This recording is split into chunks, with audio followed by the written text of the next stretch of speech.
Le 10 octobre de chaque année, le monde entier célèbre la journée mondiale de la santé mentale. À Kinshasa, le centre de santé mentale Telema, situé à Kitambo, qui a accueilli une grande activité marquant cette journée. Devant un public composé d'autorités, d'invités de marque et de membres de la société civile, la sœur Benelli a pris la parole pour rappeler le sens profond de cette commémoration, sensibiliser, briser les tabous et promouvoir le bien-être psychologique pour tous. Au nom de la congrégation des sœurs hospitalières du Sacré-Cœur de Jésus, représentée par les communautés de Kinshasa, en ce jour très solennel où nous célébrons la 35e journée mondiale de la santé mentale, à Telema Kitambo, sous le titre « Accès aux services de santé mentale dans les situations d'urgence et de catastrophes », l'honneur me choisit de vous exprimer toute ma sympathie et gratitude pour votre présence. Chers tous, la journée mondiale de la santé mentale que nous commémorons ici et maintenant se célèbre chaque lundi octobre. Elle est consacrée à la sensibilisation et à l'éducation de l'opinion publique aux questions de la santé mentale, à promouvoir la réduction de la stigmatisation, à la mobilisation des efforts à l'échelle mondiale pour améliorer l'accès en faveur de celle-ci. Cette année, nous avons choisi de la célébrer ce 25 octobre au Centre de santé mentale Saint-Benoît-Méni de Kitambo pour la toute première fois afin de permettre la participation de tout un chacun de vous.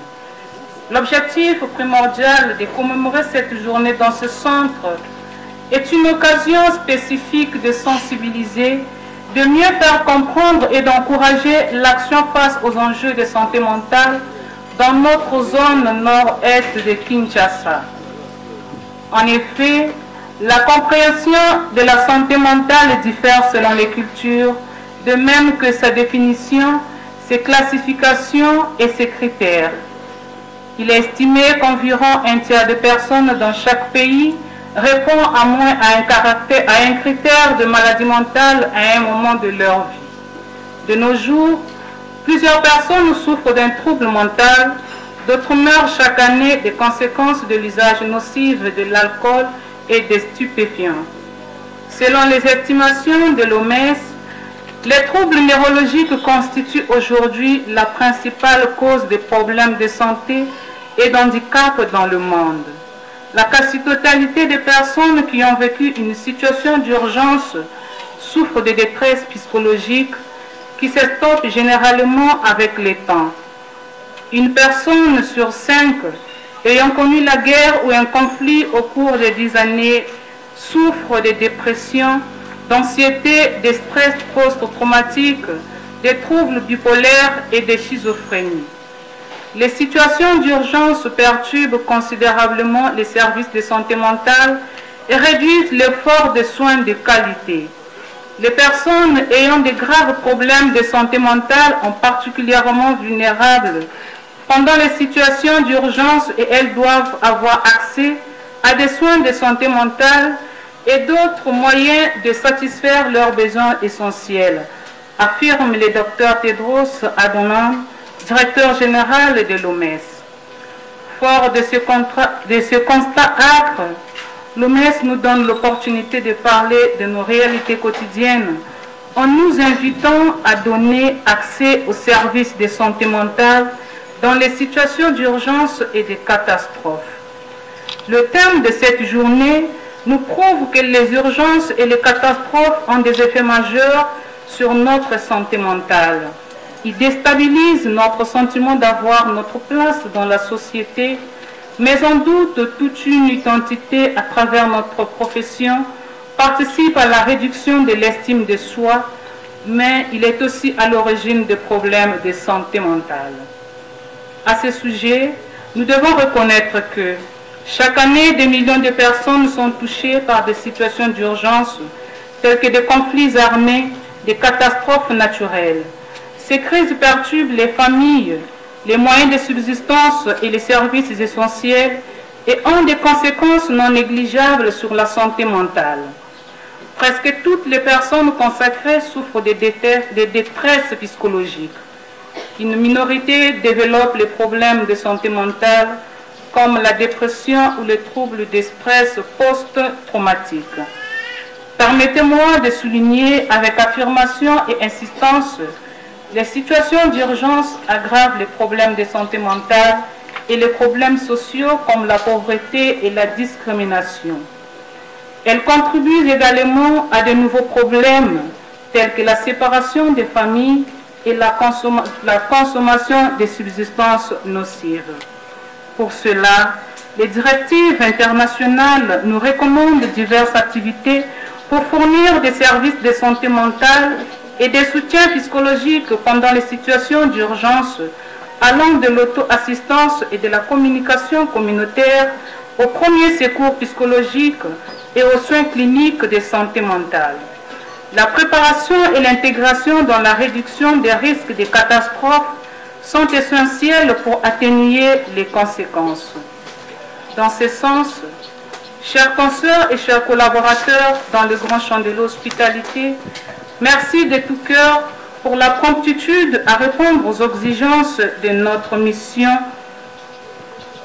Nous voudrions féliciter ici le courage et la ténacité de tous, de votre engagement, malgré les différents défis quotidiens, se réveiller très tôt, affronter les embouteillages de la ville pour vous rendre à temps au service. Merci pour votre sens de devoir, le dévouement, la constante disponibilité et l'excellente collaboration dans la recherche des stratégies novatrices et les moyens efficaces à relever l'homme malade et vulnérable. Ce service, à ne point douter, nous forme jour après jour à la compassion en faveur de nombreuses personnes malades et marginalisées et nous ouvre à la persévérance devenue une denrée rare de notre société. Chacune et chacun de nous représente la fierté du Centre Téléma. Chères familles, merci pour le soutien, l'accompagnement et votre disponibilité à accompagner vos familles malades en consultation au Centre de santé mentale Téléma Kitambo comme Matete, au CNPP et les autres structures psychiatriques de Kinshasa. Vos services sont la preuve de votre amour et considération de nos frères et sœurs malades. Que Dieu vous récompense. À vous, chers partenaires, dans vos différents domaines, les firmes pharmaceutiques, pour ne citer que, soyez ici honorés.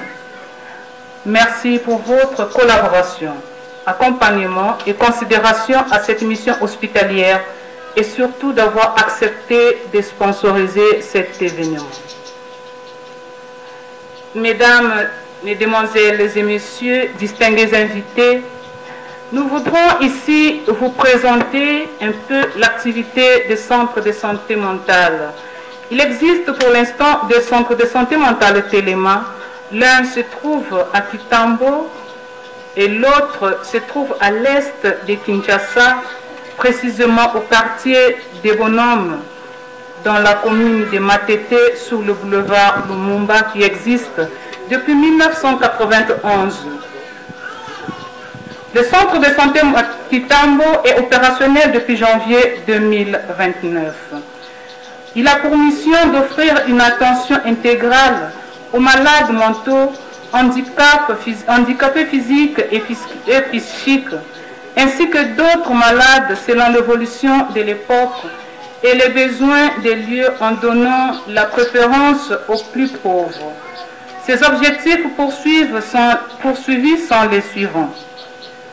Accorder une attention directe à la personne malade qui arrive au centre, intégrer le malade dans son environnement socio-familial, favoriser la formation en santé mentale, participer à des programmes de prévention de la santé mentale et évangéliser à travers la mission hospitalière. Je ne saurais terminer ce mot sans vous inviter à penser à certains défis au sein de notre structure sanitaire, à savoir l'électricité et l'eau, les matériels médicaux et informatiques pour équiper les services, les matériels des bureaux, les matériels roulants, les produits de première nécessité, la prise en charge alimentaire, médicale et vestimentaire des malades du centre Béthanie.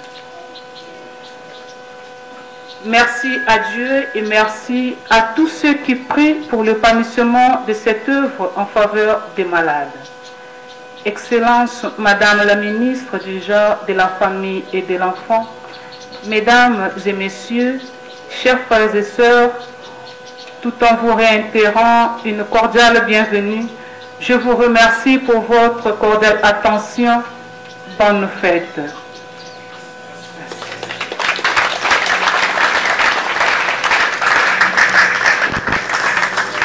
On continue d'acclamer s'il vous plaît, la sœur n'est pas arrivée à sa place.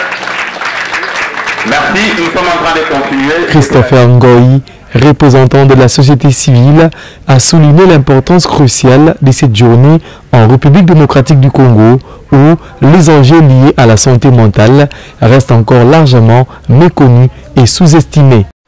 L'UNESCO poursuit en nous sensibilisant dans le préambule de sa constitution que les guerres naissent de l'esprit de l'homme. Et c'est toujours dans l'esprit de l'homme qu'on élimine les guerres. Donc, pour atteindre le résultat tant attendu, nous devons promouvoir la santé mentale liée à l'éducation. C'est ainsi que la santé mentale est une intervention prioritaire dans l'éducation pour la culture de la paix. Au-delà de ce qui est institutionnel, la société civile RDC voudrait rappeler que le cadre privilégié pour promouvoir la santé mentale, pour développer la santé mentale, pour le socle de la santé mentale, reste la famille. La République du Congo, présentement, est confrontée à une guerre à l'Est qui entraîne des déplacements massifs des populations. Tout simplement pour dire, c'est la dépravation du sens même de la famille.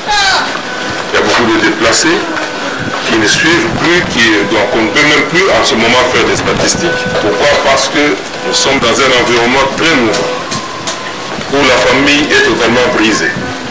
Alors que la nature nous enseigne, n'est pas la formation du corps humain, que le premier organe à se former reste le cerveau. Donc dans le fœtus de la maman, on voit que c'est le cerveau qui se forme en premier. Et le reste vient après, ou possède du cerveau. C'est-à-dire le physique possède du cerveau. Mais malheureusement, sur le plan institutionnel, nous inversons le rôle, ou la pyramide. Nous plaçons la santé physique, la santé biologique, au-dessus de la santé mentale. Alors que ça devait être le contraire. Raison pour laquelle l'homme qui est appelé à être équilibré, afin de pouvoir mieux se gérer, ou gérer l'humanité, ou intégrer parfaitement l'environnement, n'est pas susceptible, n'est pas capable de le faire. Pourquoi? Parce que nos programmes sont toutefois, bien sûr, bien élaborés, mais nous négligeons ce concept qui voudrait qu'on puisse plus s'attarder sur la santé mentale, sur le cerveau, pour escompter que le reste pourrait suivre. C'est ainsi que l'on pourrait s'évanouir considérablement. Également, nous voulons, pour terminer, féliciter le centre Téléma qui fait un travail très important. Et nous aimerions encourager les orateurs de ce jour, qui sont des scientifiques, à intégrer cette zone qui nous est chère, nos sociétés civiles. Tout devra se rapporter à la famille. Il faut créer l'environnement familial et c'est le socle même qui peut structurer une bonne santé mentale. Je vous remercie. Dans la foulée, une conférence débat animée par des professeurs et médecins spécialistes a permis d'échanger sur les défis et les perspectives du secteur. Questions-réponses, discussions ouvertes et interventions engagées ont rythmé les échanges. La présence remarquée de l'honorable Dédé Mopassa a donné une dimension politique à l'événement. Porteur d'une proposition de loi sur la santé mentale à l'Assemblée nationale, il a réaffirmé son engagement pour une meilleure prise en charge des troubles psychologiques en RDC.